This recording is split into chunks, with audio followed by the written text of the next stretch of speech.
ज्ञानवापी मस्जिद की सर्वे videography report Varanasi court को सौंप दी गई है। Special court commissioner Vishal Singh की रिपोर्ट में कहा गया है कि ज्ञानवापी मस्जिद के वजू खाने के पानी को कम करने पर 2.5 फीट की एक गोलाकार आकृति दिखाई पड़ी, जिसके बीचों बीच आधी इंच से कम गोलाकार का छेद था। सींक डालने पर यह 63 सेंटीमीटर गहरा पाया गया। रिपोर्ट में कहा गया है कि जांच के दौरान फव्वारे हेतु कोई पाइप घुसाने का स्थान नहीं मिला है। ज्ञानवापी मस्जिद की सर्वे वीडियोग्राफी रिपोर्ट कोर्ट द्वारा गठित आयोग ने वाराणसी कोर्ट को सौंप दी है।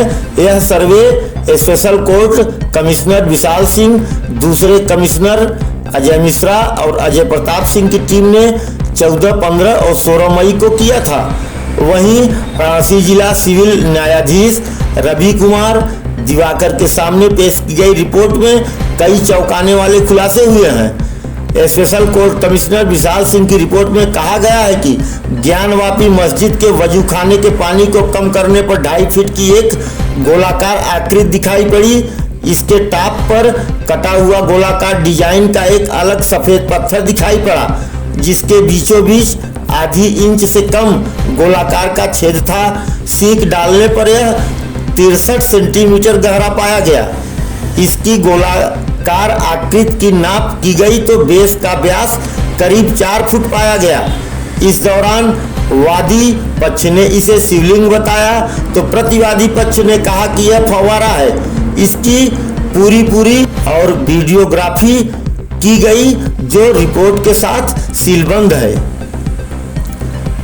वहीं फव्वारे पर मस्जिद कमेटी का गोलमोल जवाब। इसके साथ रिपोर्ट में कहा गया है कि जब अंजुमन इंतजामिया के मुंशी एजाज मोहम्मद से पूछा गया कि यह फव्वारा कब से बंद है तो वह बोले काफी समय से बंद है।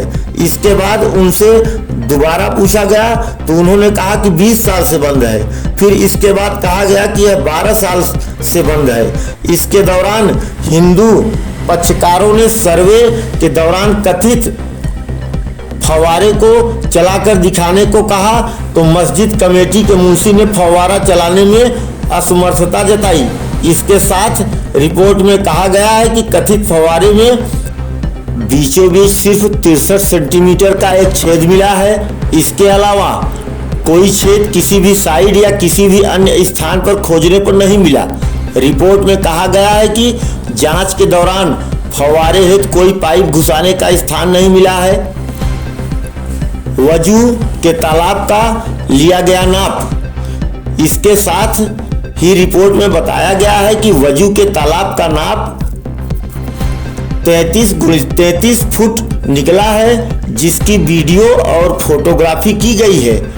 इसके बीच में सभी किनारों पर 7.5 फुट अंदर एक गोलाकार घेरा आकृति कुएं की जगत नुमा पाई गई है। उसका व्यास बाहर से 7 फुट 10 इंच और अंदर का व्यास करीब 5 फुट 10 इंच है। इस गोले घेरे के भीतर लगभग 2.5 फुट ऊंची व बेस पर 4 फुट की व्यास की गोलाकार आकृति मिली है, जो कि पानी में डूबी थी। रिपोर्ट में कहा गया है कि इसके टॉप पर 9x9 इंच का गोलाकार सफेद पत्थर अलग से लगा था, जिस पर बीच में 5 दिशाएं बनी थी।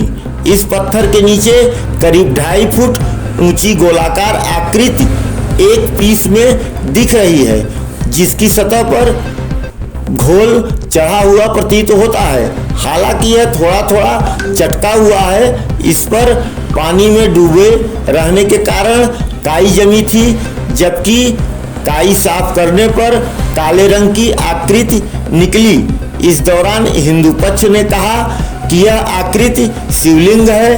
उनका दावा है कि अमूमन तौर पर शिवलिंग इसी आकृति के होते हैं, जबकि दूसरे पक्ष ने कहा कि यह फव्वारा है। Special court commissioner Vishal Singh ने 12 पेज की रिपोर्ट पेश की है। वजू खाने को लेकर 8वें पेज पर जानकारी है। तहखाने के अंदर मिले ये साक्ष्य। इसके अलावा रिपोर्ट में तहखाने के भीतर मिले साक्ष्यों का भी जिक्र किया गया है। रिपोर्ट के मुताबिक दरवाजे से सटे लगभग 2 फीट बाद दीवार पर जमीन से लगभग 3 फीट ऊपर पान के पत्ते के आकार की फूल की आकृति बनी हुई थी, जिसकी संख्या 6 थी। वहीं तहखाने में 4 दरवाजे थे, हालांकि उन्हें नई ईंट लगाकर बंद कर दिया गया था।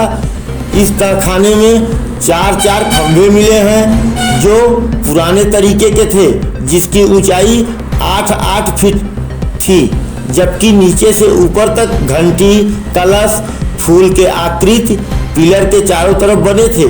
एक खंभे पर पुरातन हिंदी भाषा में 7 लाइनें खुदी हुई हैं जो पढ़ने योग्य नहीं थी। लगभग 2 फीट की दफ्ती का भगवान का फोटो दरवाजे के बाईं तरफ दीवार के पास जमीन पर पड़ा हुआ था, जो मिट्टी से सना हुआ था। इसके साथ रिपोर्ट में कहा गया है कि एक अन्य तहखाने में पश्चिमी दीवार पर हाथी के सूंड की टूटी हुई कलाकृतियां और दीवार के पत्थरों पर स्वास्तिक, त्रिशूल और पान के चिन्ह और उसकी कलाकृतियां बहुत अधिक भाग में खुदी हैं। ये सब कलाकृतियां प्राचीन भारतीय मंदिर शैली के रूप में प्रतीत होती हैं, जो काफी पुरानी है, जिसमें कुछ कलाकृतियां टूट गई हैं।